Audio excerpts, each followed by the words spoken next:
തികച്ചു നാം ഒരുങ്ങി നിൽക്ക, പ്രിയൻ വരുവതിൻ താമസമേറയില്ല. വിശുദ്ധിയെ തികച്ചു നാം ഒരുങ്ങി. ദൈവത്തിന് മഹത്വം. ഏവർക്കും ഒരിക്കൽ കൂടെ ക്രിസ്തുവേശുവിൽ സ്നേഹവന്ദനത്തെ അറിയിക്കുന്നു. റോമാലേഖനം 13-ാം അധ്യായത്തിന്റെ 11-ാമത്തെ വാക്യം, 11-12 വാക്യങ്ങൾ.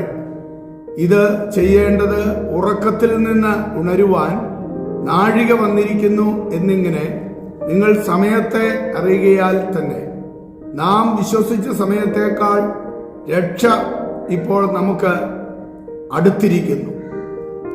രാത്രി കഴിവാറായി, പകൽ അടുത്തിരിക്കുന്നു. അതുകൊണ്ട് നാം ഇരുട്ടിന്റെ പ്രവൃത്തികളെ വെച്ചു കളഞ്ഞ് വെളിച്ചത്തിന്റെ ആയുധവർക്കം ധരിച്ചുകൊള്ളുക. ഇവിടെ 11-ാം വാക്യത്തിൽ കാണുന്നതായ ആ ഉറക്കം ഏത് ഉറക്കമാണ്?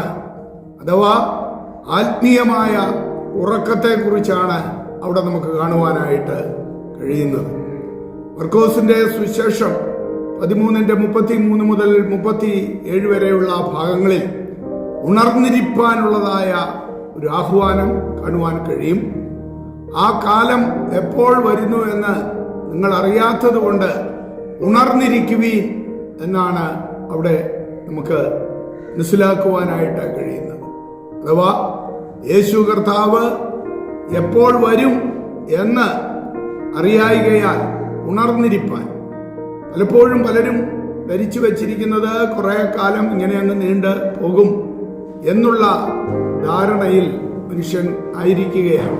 എന്നാൽ നാം ഒരു കാര്യം മനസ്സിലാക്കേണ്ടതുണ്ട്.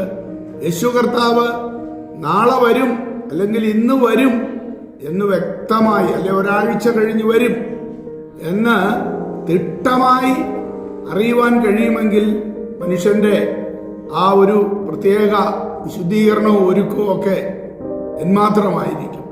എന്നാൽ അതല്ല, യേശു കർത്താവ് ഇന്ന് വന്നാലും ആ ഒരുക്കം, ആ ശുദ്ധീകരണ ജീവിതം നാം ഈ ഭൂമിയിലായിരിക്കുമ്പോൾ ഉണ്ടായിരിക്കേണ്ടത് ഏറ്റവും ആവശ്യമാണ് എന്നാണ് ഈ ഭാഗത്ത് നമുക്ക് കാണുവാൻ കഴിയുന്നത്. അപ്പോൾ അങ്ങനെയുള്ള ആത്മീക ഉറക്കത്തിൽ നിന്ന് മനുഷ്യൻ ഉണരേണ്ടത് ആവശ്യമാണ്.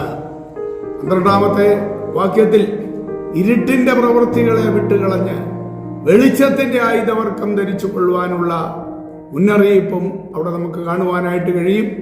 അഥവാ ആ നൈറ്റ് ഡ്രസ് അഴിച്ചു കളഞ്ഞ്, അഥവാ പാപമായ ആ വസ്ത്രം ഉരിഞ്ഞു കളഞ്ഞുകൊണ്ട് വെളിച്ചത്തിന്റെ വസ്ത്രമായ ക്രിസ്തുവിനെ ധരിക്കണം എന്നതാണ് നമുക്കവിടെ കാണുവാനായിട്ട് കഴിയുന്നത്.